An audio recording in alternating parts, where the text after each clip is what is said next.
एक गांव में अर्जुन नाम का एक लड़का रहता था। अर्जुन पढ़ाई में बहुत होशियार था और सब उसकी बुद्धि और तेज दिमाग की तारीफ करते थे। लेकिन अर्जुन की एक बड़ी कमजोरी थी, वह समय का सही उपयोग नहीं करता था।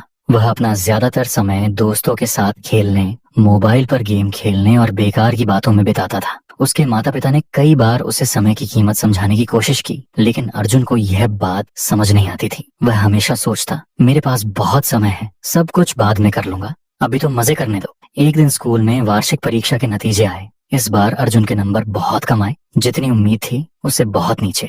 जिस अर्जुन की टीचर तारीफ करते थे, वही अब निराश हो गए। यहाँ तक कि उसके दोस्त भी उससे दूर होने लगे। घर लौटकर अर्जुन ने अपने माता पिता को रिपोर्ट कार्ड देखते हुए निराश देखा। अर्जुन को खुद पर गुस्सा आया, लेकिन उसे समझ नहीं आया कि अब आदत कैसे बदले।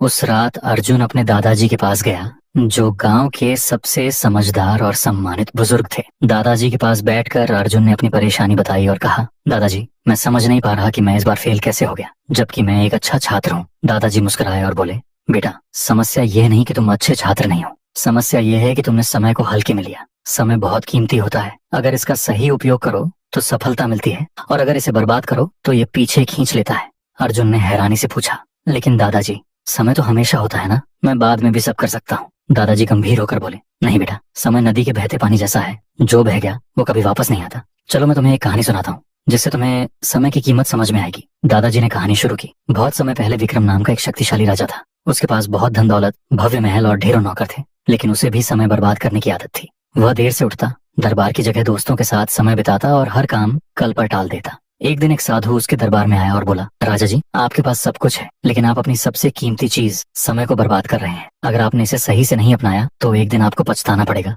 राजा हंसते हुए बोला, मेरे पास बहुत समय है, मैं जब चाहूँ तब कर सकता हूँ। साधु ने चेतावनी दी, समय को हल्के में मत लो, ये सबसे बड़े राजाओं को भी बर्बाद कर सकता है। लेकिन राजा ने बात नहीं मानी। सालों बीत गए, राजा बूढ़ा हो गया, उसका स्वास्थ्य बिगड़ गया, सेना हारने लगी और जनता का विश्वास भी खो गया। तब राजा को समझ आया कि उसने अपना समय बेकार की चीजों में गंवा दिया। वह उस साधु को ढूंढने निकला, लेकिन वह कहीं नहीं मिला। अब राजा को पछतावा हुआ, लेकिन तब तक बहुत देर हो चुकी थी। उसने समझा कि असली खजाना तो समय है। ये कहानी सुनकर अर्जुन सोच में पड़ गया। उसे पहली बार महसूस हुआ कि उसने कितना कीमती समय बर्बाद कर दिया। उसने पूछा, दादाजी, क्या मैं अब भी अपना जीवन बदल सकता हूँ? दादाजी मुस्कुराकर बोले, बिल्कुल बेटा, समय का चक्र कभी रुकता नहीं। अगर आज से तुम समय का सही उपयोग करना शुरू करो तो तुम्हें सफल होने से कोई नहीं रोक सकता। लेकिन याद रखना, जो काम आज कर सकते हो उसे कल पर मत टालो।